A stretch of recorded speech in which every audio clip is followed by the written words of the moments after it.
You're kidding, it's 7 a.m. already? That's the thought that's racing in my head the first 2 seconds of me waking up any given morning. I'm like, you know what? I know I have this 8 a.m. and I know I need to wake up, but 5 more minutes won't hurt, right? And then I realized it's 7:45. What just happened? I have 15 minutes to be in my seat in class. Golly, what happened? That is called a bad habit. Merriam-Webster's dictionary defines a bad habit to be a usual way of behaving, something that a person does often in a regular and repeated way. I'm fairly confident that we all know what a habit is, but I'm pretty sure we don't know exactly how many routines we do every day are actually habits that we have. So why is it important to take a closer look at habits? Because there's a lot of power that you can harness in the habits you have every day.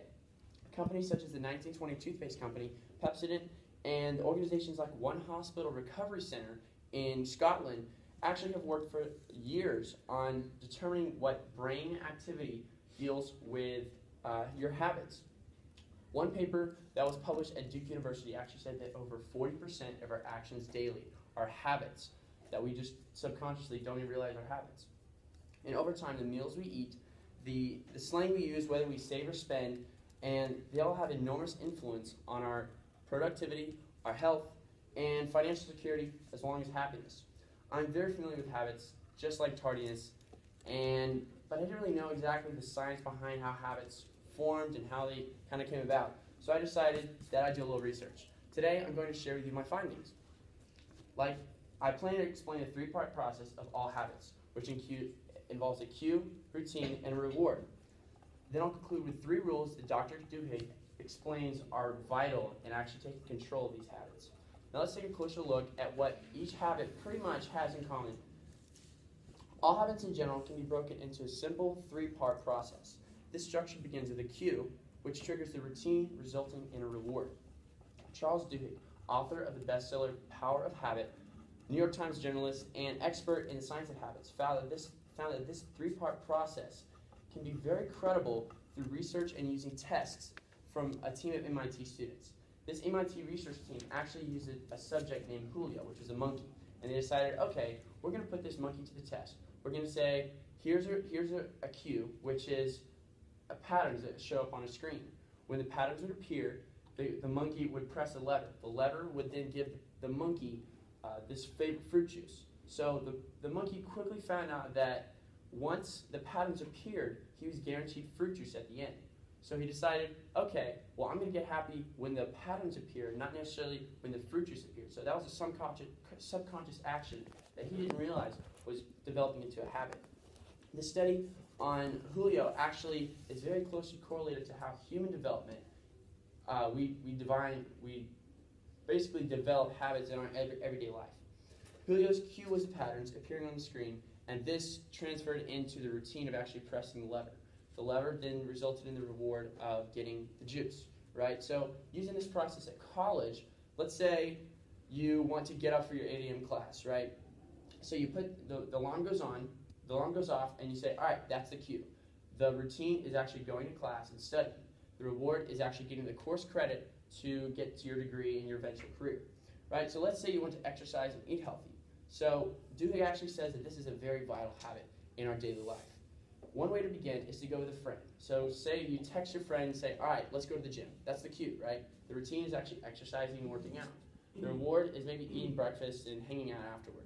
So that's the cue, routine, reward process kind of put into college terms, right? Duhigg in his book also explains that some habits actually trigger other habits that kind of correlate with the habits we form up front. So use an example of exercising. Let's say when you begin to exercise, you may find that you reach for an apple instead of a cookie, or you maybe reach for a salad instead of a burger, and you find that when you eat healthy, you also are motivated to exercise more. So those two kind of develop, and simultaneously, they help you exercise more because you're encouraged to exercise more. So again, this cue, routine, reward process is very important. The negative habits are all can form also when you don't even realize it. So let's say our brains eyes see a donut box. It's like, man, I really want a donut box with a jelly-filled donut, right? And your brain automatically starts stimulating a taste for donuts, even though 5 minutes earlier you weren't hungry. And so then that starts forming into eating unhealthy right then and there. So these kind of few examples of how we looked at cue, routine, and reward, actually highlight how this three-part process can shape who we are and our habits. Now we know how habits work, we can start the process of harnessing its power for our advantage. We've covered the three-part process. Now we're going to cover 3 key rules to actually putting this into place. So the first part is write down a plan. The second is inflection points. And the third is giving yourself a reward. The first thing you can do to jumpstart this process is, again, write a plan. So the first thing you do, let's say you're going to work out. So you write a plan down to work out, and you say, all right, I'm going to do this routine. You set a timer. You set your shoes by the door. All this. That's the first part of developing your plan. The second, let's say you want to break the habit of procrastinating or the cramming for a test. So you set aside certain times throughout the week for you to study, so then you're not cramming at the end. So that's your plan. Second is inflection points. So write down your detailed plan of action, because if you're not detailed, chances are you're not going to have as much room to improve those slight areas where you might mess up. Finally, give yourself a reward. Giving yourself a treat or reward at the end is key, because this encourages you to keep going. With studying, let's say after 55 minutes, you're like, you know what, I'm going to take a 5-minute break and chill out. So remember these 3 key rules. Write down your plan, look for inflection points, and then also give yourself a reward. Now, beginning to use these knowledge and tools, you can start harnessing the power of habits, which are very impactful. I hope you learned something today about habits and how all these habits can actually, they're different for each one of us, but at the same time, they're all very similar, and you can begin to understand how these habits affect your daily life.